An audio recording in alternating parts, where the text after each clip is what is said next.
Zinc gutters drain rainwater and in the process develop a natural resistance to corrosion. When zinc is exposed to wet and dry cycles, a chemical reaction occurs, forming a protective patina on its surface.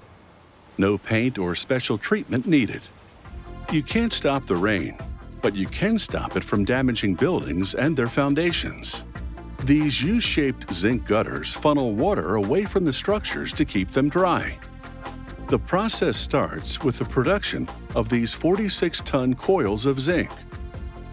The zinc arrives at the factory in the form of thick plates. These plates are almost 100% zinc. The plates drop into a furnace.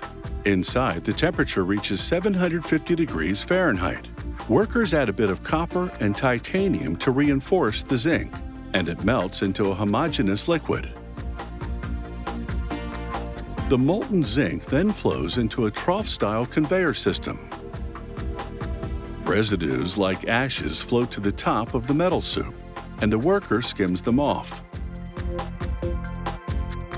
A floating puck monitors the speed and depth of the zinc blend to prevent overflow. The molten zinc now arrives at the casting machine. Here, 3-foot-wide steel unwinds, and once linear, the zinc flows onto it.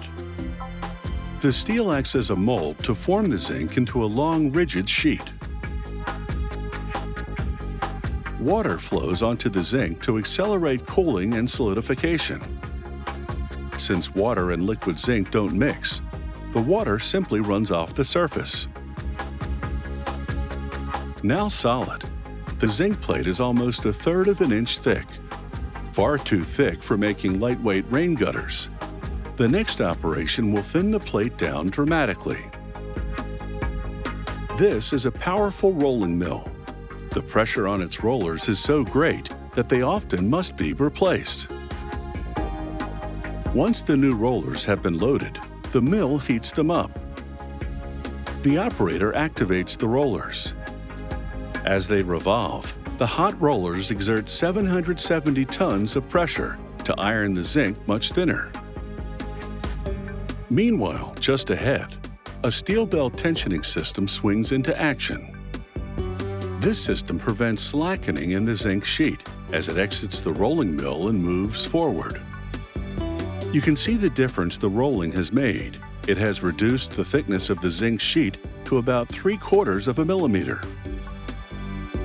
The steel belt system maintains the tension in the zinc sheet as it's wound around a core.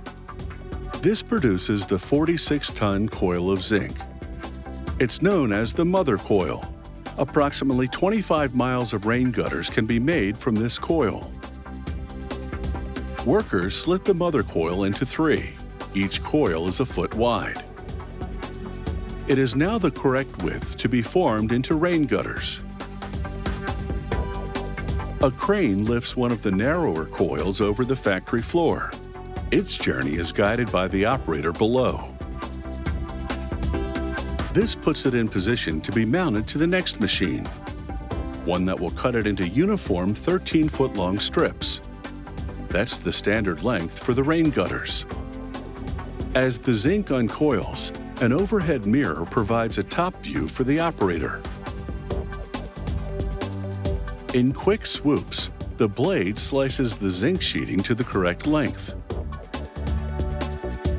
The zinc strips then travel through a progressively narrow channel and over a cylinder.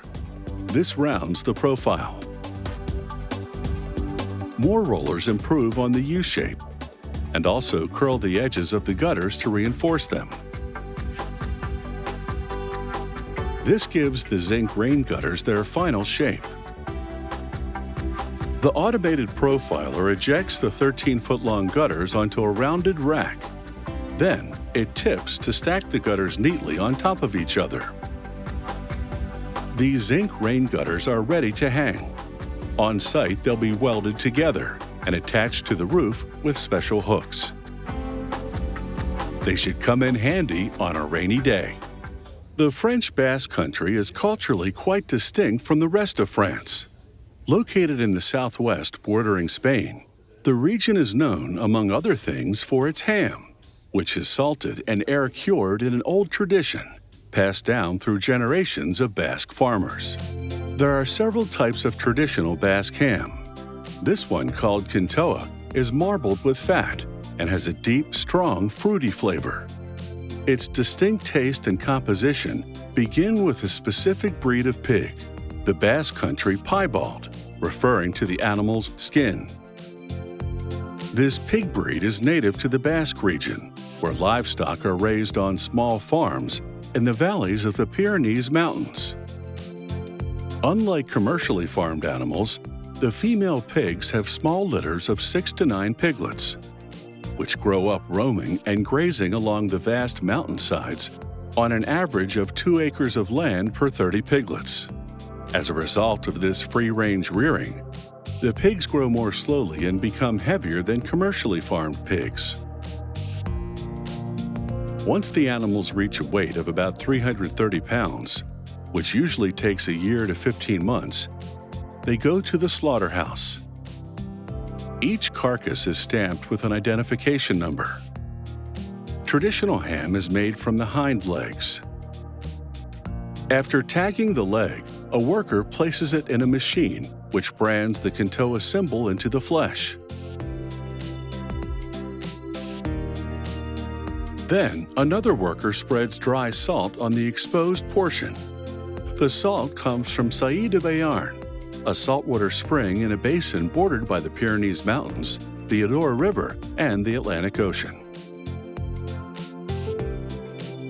Workers leave the salted ham in a cold, damp room for 1 day per every 2 pounds, typically about 15 days per ham.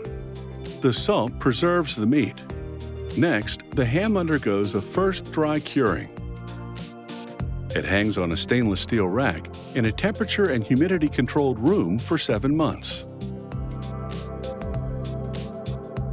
When the ham comes out of the room, it has lost about 20% of its original weight because most of the moisture has evaporated.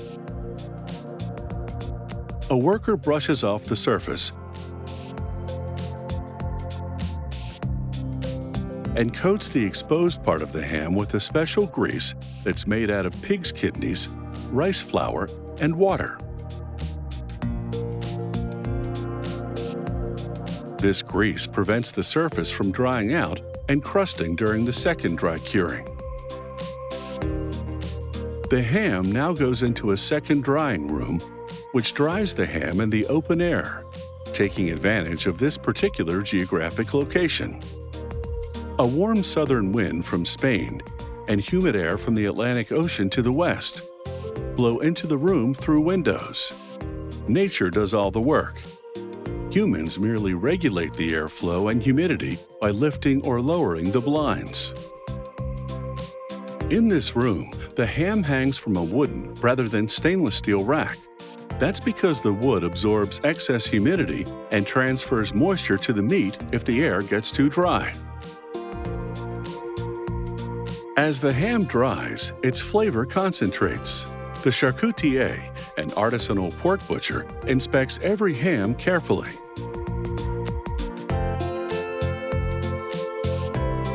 The wind that dries the ham carries pollen and other natural particles, which give this ham a distinct flavor and fragrance.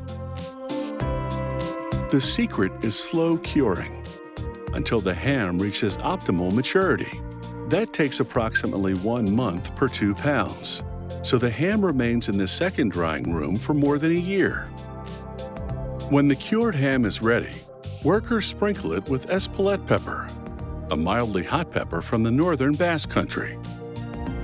This gives the ham a fragrance that's as appetizing as its taste.